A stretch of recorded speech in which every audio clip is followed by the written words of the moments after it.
Pemerintah menetapkan satuan biaya pengadaan kendaraan dinas bagi pejabat eselon 1 pada 2026 mencapai Rp91.648.000. Hal itu tertuang dalam Peraturan Menteri Keuangan Nomor 32 Tahun 2025 tentang Standar Biaya Masukan Tahun Anggaran 2026.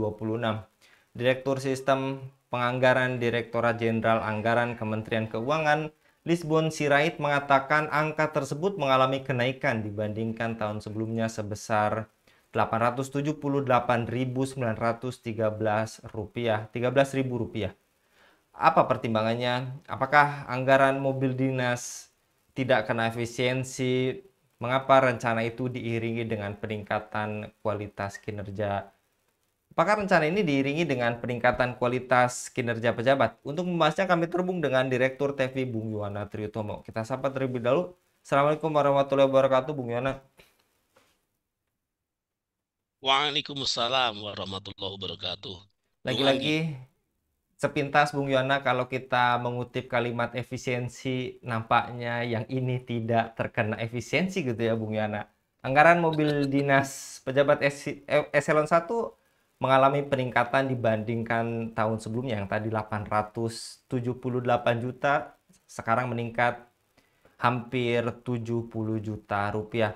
Menurut Anda, Bung Yona, apakah kenyamanan pejabat di balik kemudi lebih mendesak dibandingkan kebutuhan rakyat yang makin kesulitan membeli beras? Apalagi kita juga ketahui bersama pada edisi sebelumnya, pencari kerja harus berdesak-desakan gitu Bung Yona, sampai pingsan. Nah ini boro-boro pingsan gitu Bung Yona, nyaman sekali. Bahkan terlelap tidur Bung Yona. Ya, ya. Baik, Bung Anggi. Raditu billahi robba bil islami dina wa bi Muhammadin nabiyya wa rasulah. Rabbi zidni ilma warzuqni fahma. Rabbi syurah li sodari wa yassir li amri. Wahlul 'uqdatam min lisani yafqahu qawli. Amma ba'd.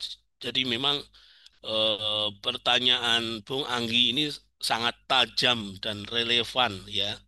Menyentuh dilema klasik sebetulnya, Bung Anggi, antara satu sisi prioritas anggaran negara untuk kenyamanan birokrat, eh, kemudian sisi yang lain ini berhadapan dengan atau versus ya pemenuhan kebutuhan dasar masyarakat. Nah, kenaikan plafon anggaran mobil dinas pejabat eselon 1 menjadi 931 eh, 64 ya, 931,64 juta per unit eh, itu sesuai PMK yang tadi Bung Anggi sebutkan nomor 32 tahun 2025 untuk anggaran tahun 2026 sebetulnya ini kalau dibanding tahun sebelumnya memang ada kenaikan hampir hampir 53 juta rupiah per unit itu. Pada saat yang sama, pada saat yang sama banyak rakyat yang masih kesulitan membeli beras, kemudian mengalami inflasi bahan pangan, ketimpangan ekonomi yang tetap tinggi termasuk pencari kerja yang kemudian terus sampai bahkan ada yang pisan tadi. Jadi apakah ini layak secara moral dan kebijakan? Jelas sekali, Bung Anggi, kondisi ini merupakan cermin dari ketimpangan moral sosial yang ada di negeri ini. Jadi itu kenaikan kenaikan anggaran mobil dinas ya, mobil dinas pejabat itu para eselon 1 itu apalagi yang kemudian sampai mendekati 1 miliar per unit itu saat pada saat sebagian besar rakyat masih bergelut dengan kebutuhan pangannya, kebutuhan pendidikan, kesehatan, jelas ini memunculkan ketimpangan moral. Ini memberi kesan bahwa negara lebih cepat merespon kebutuhan pejabat dibandingkan kebutuhan rakyat. Belum dari sudut efisiensi yang selama ini katanya menjadi program prioritas anggaran negara. Nah, mobil dinas seharga 1 miliar itu ini jelas sekali tidak menunjukkan efisiensi sama sekali. Bahkan bukan kebutuhan produktif langsung. Ya, harga hampir 1 miliar ini tidak mencerminkan kesederhanaan birokrasi. Ya, terutama bila unit yang dibeli berkelas premium ya. Padahal dengan dana senilai itu ya, itu kan pemerintah sebenarnya bisa mendistribusikan beras gratis ya untuk ribuan keluarga selama beberapa bulan ya. Bisa bisa juga untuk membangun atau memperbaiki fasilitas-fasilitas publik ya, misal di daerah terpencil itu sangat membutuhkan itu, atau untuk mensubsidi UMKM atau sektor produktif yang justru menciptakan lapangan kerja. Jadi memang memang aneh pemerintah ini tuh. Apakah harus semahal itu gitu loh? Terus apakah tidak ada pilihan yang lebih hemat tanpa mengorbankan fungsinya? Fungsinya tetap untuk alat transportasi, ya. Tapi kalau semahal itu kan tentu kecemburuan sosial itu akan muncul. Wajar kalau kemudian tadi saya sampaikan ada kesenjangan tadi. Jadi kenyamanan pejabat itu seharusnya tidak boleh lebih didahulukan dibandingkan kebutuhan dasar rakyat. Apalagi dalam konteks sosial ekonomi yang sangat timpang ini. Jadi negara harusnya menunjukkan empati anggaran itu. Bukan hanya empati dalam arti narasi, narasi saja, tapi betul-betul apa bijaksana gitu loh. Jadi simbol simbol moralitas negara dalam hal ini pemerintah itu ada pada cara ia menyusun prioritas anggaran itu. Jadi dengan kata lain sebetulnya jika rakyat susah beli beras, pejabat itu tidak layak beli mobil mewah pakai uang rakyat. Kan begitu, Bung Anggi harusnya itu. Lantas, bagaimana bisa anggaran mobil dinas naik sementara bantuan sosial yang juga tadi Anda singgung justru malah harus disaring karena alasan keterbatasan anggaran. Bahkan di beberapa diskusi Anda juga menyampaikan salah satu contoh ya ini Bung Yona, 31% ya kalau tidak salah Anda sampaikan Gen Z memilih tidak kuliah. Bahkan juga di diskusi lainnya dosen kesejahteranya pun juga miris gitu yang Bung Yona, karena ada juga yang menyampaikan dari Dr. Ahmad Iya. Sastra itu sejahtera karena sampingan gitu Bung Yona. Bagaimana Bung? Ya, memang ini ada paradoks moral dan kebijakan, Bung Anggi. Jadi saat anggaran mobil dinas itu naik ratusan juta rupiah per unit, Hmm. namun kemudian bantuan sosial untuk rakyat miskin itu masih harus diseleksi ketat dan dibatasi ya, karena dalam tanda petik ya Hmm. keterbatasan anggaran. Ini jelas sekali ada paradoks moral dan kebijakan ya. Termasuk apa biaya pendidikan yang mahal tadi. Ya sampai-sampai Gen Z lebih baik tidak kuliah karena mahalnya pendidikan, dia mencari model pendidikan yang alternatif itu. Jadi ini memang perlu dikritisi secara serius, Bung Anggi. Ya coba bayangkan, Bung, mobil dinas untuk tahun 2026 ya naik menjadi 931 juta rupiah per unit itu. Jika ada 100 unit saja itu artinya hampir 100 miliar ya. Itu hanya untuk kendaraan. Padahal untuk bansos pangan ya, untuk beras, minyak, telur itu banyak penerima yang harus disaring lewat data terpadu kesejahteraan sosial DTKS ya dengan alasan anggaran terbatas tadi. Bahkan misal program seperti BLT El Nino ya bantuan pangan non tunai ya sering tertunda karena realokasi anggaran. Ini pasti ada yang salah. Ini pasti ada yang salah. Ada yang nggak apa kerangka berpikir itu ada yang error itu. Jadi ya dan itu jelas sekali dipengaruhi oleh model pembangunan kapitalisme ya, yang memang ujungnya itu pasti pada ketimpangan kebijakan ya. Jadi keterbatasan anggaran untuk subsidi itu hanya retorika saja ya. Saat rakyat minta bantuan, mohon maaf anggaran terbatas. Tapi saat pejabat minta mobil baru, ini kebutuhan operasional, ini harus dilaksanakan. Di mana letak keadilannya? Kan tidak masuk akal itu. Ya, bahkan secara etika publik ya, ini ketika pemerintah mengatakan anggaran terbatas untuk bansos, tapi justru malah menggelontorkan ratusan M untuk kenyamanan pejabat. Ratusan M loh, Bung, miliar. Ini bukan sekedar persoalan teknis anggaran, Bung Anggi. Tapi memang ya saya sebut krisis moral juga begitu, Bung Anggi. Bahkan yang baru-baru ini juga diskon tarif listrik ya Bung Yona itu dibatalkan gitu. Wah, luar biasa. Kalau untuk pejabat tidak dibatalkan gitu yang Bung Yana tadi sampaikan. Kalau untuk rakyat dibatalkan alasan keterbatasan, keterlambatan penganggaran, dan segala macam gitu ya Bung Yona. Lantas, apakah simbol kewibawaan pejabat kini diukur dari harga mobilnya, sementara rakyat sibuk mencari cara untuk sekedar makan hari ini? Tadi listrik saja harus, ya boleh Ya Allah dikatakan ya diprank gitu Karim. ya Bung Yona. Apakah pejabat akan lebih cepat melayani rakyat jika mobil dinasnya pun lebih mahal, Bung Yona? Belum nanti para pengiringnya dan lain sebagainya tuh, Bung Yona. Ya, inilah ironisnya Bung Anggi. Jadi memang ironis sekali, sangat-sangat ironis. Jadi sindiran tajam atas paradok etika kuasa tadi ya di tengah krisis kesejahteraan ini, kalau harga mobil dijadikan ukuran wibawa bagi para pejabat ya, maka pejabat hanya akan dihormati kalau hartanya banyak, kendaraannya mewah.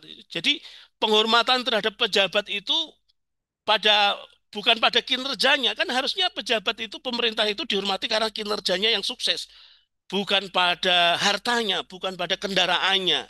Itu begitu kinerja hanya kemudian lip service saja untuk cari nama saja, itu kan juga ironis juga kan. Nah, justru harusnya kinerja yang betul-betul lillahi ta'ala. Karena apa? Karena kinerja itu yang berdampak langsung pada kesejahteraan rakyat. Kan kecepatan melayani rakyat itu kan disandarkan pada, tidak boleh disandarkan pada kemewahan fasilitas. Harusnya disandarkan memang pada perilaku pekerja, perilaku perilaku pejabat tadi, betul-betul lillahi ta'ala untuk menjalankan tugas-tugasnya, amanah-amanahnya, sehingga kemudian akar sebagai pelayan rakyat itu tidak hilang, tidak tercerabut. Karena memang tugas tugas pejabat itu kan melayani rakyat, membantu penguasa melayani rakyat kan. Ada hadis al-imamu ra'in wa huwa mas'ulun an ra'yatihi itu kan. Jadi penguasa atau pejabat itu pelayan rakyat. Dia akan dimintai pertanggungjawaban atas pelayanannya kepada rakyat itu. Jadi wibawa sejati itu lahir dari keberpihakan kepada rakyat miskin ya, pada rakyat kelas bawah, bukan dari plat merah atau mobil mahal, bukan. Itu.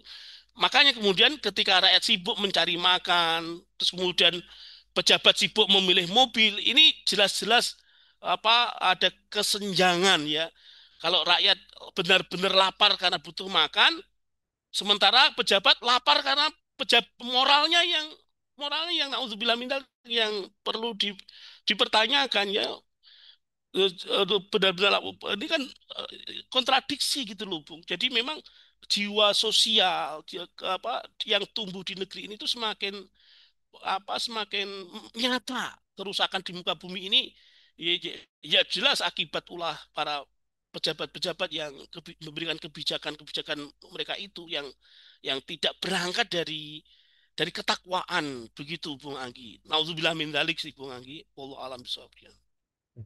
Tadi yang juga Anda telah singgung terkait etika di tengah rakyat antri, tadi lowongan kerja karena prank diskon listrik, apakah wajar uang negara justru mengalir untuk membarui mobil dinas ratusan juta rupiah per unitnya? Kalaupun mau mengutip pada pemerintahan sebelumnya, kenapa tidak pakai mobil SMK gitu ya Bu Yono, yang katanya ribuan pemesannya gitu Astagfirullahaladzim. kan?